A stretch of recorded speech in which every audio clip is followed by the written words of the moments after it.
are held today with the nation's Security Forces Command element.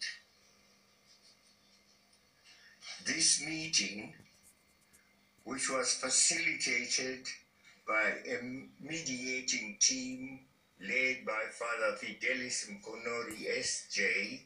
of the Catholic Church, followed an operation mounted by the Zimbabwe Defense Forces in the week that has gone by, and which was triggered by concerns arising from their reading of the state of affairs in our country and in the ruling ZANU-PF party. Whatever the pros and cons of the way they went about registering those concerns, I, as the President of Zimbabwe and as their Commander-in-Chief, do acknowledge the issues they have drawn my attention to, and do believe that these were raised in the spirit of honesty and out of deep and patriotic concern for the stability of our nation, the people. As I address you, I'm also aware of a whole range of concerns which has come from you all as citizens of our great country, and who thus deserve our untrammeled attention. Today's meeting with the command element has underscored the need for us to collectively start processes that return our nation to normalcy, so all our people can go about their business unhindered in an environment of perfect peace and security, assured that law and order obtain and prevail as before, and endure well into the future.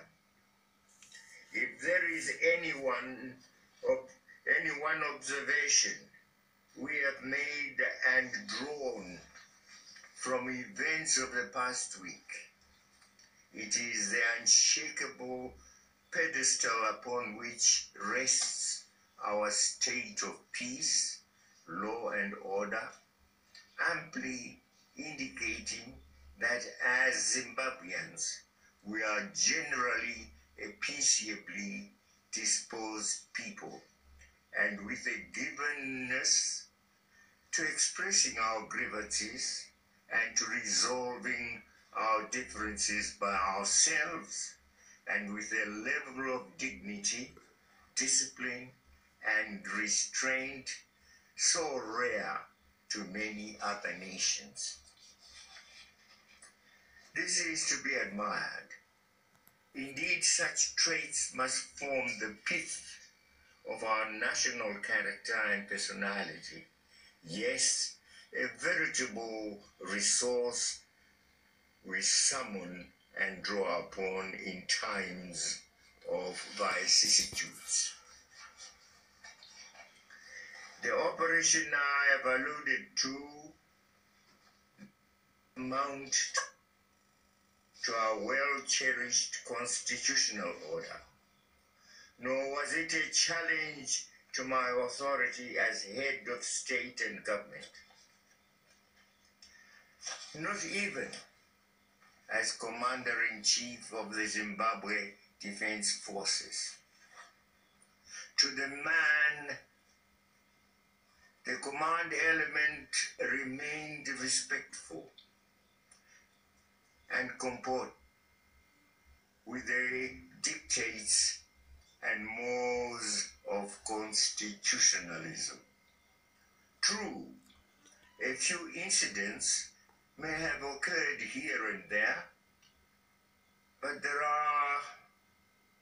these are being corrected, I'm happy that throughout the short period, the pillars of state remained firm. Even happier for me, and arising from today's meeting in a strong sense, is a strong sense of collegiality and comradeship, now binding the various arms of our security establishment. This should redound to greater peace and offer an abiding sense of security in communities and in our entire nation. Among the issues discussed is that relating to our economy, which, as we all know, is going through a difficult patch. Our great concern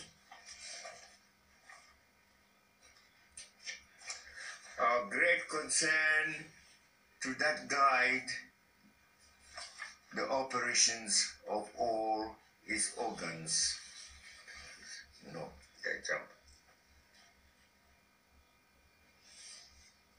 Of greater concern, this again. Of greater concern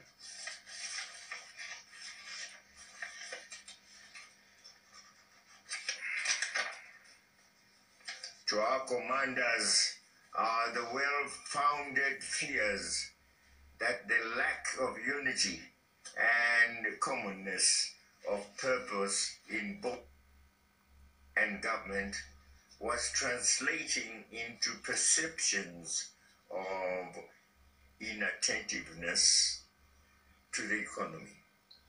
Open public spurts between high-ranking officials in the party and government, exacerbated by multiple conflicting messages from both the party and government, made the criticisms leveled against us inescapable. Amidst of all this, flagship projects already adopted by government stood stalled or mired in needless controversies. All has to stop as we inaugurate a new work culture and pace which will show a strong sense of purpose and commitment to turning around our economy in terms of our policies. Zimbabwe government remains committed to improving the social and material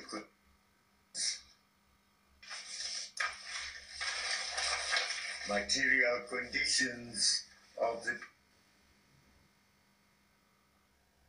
unveil an aerial skills and business development program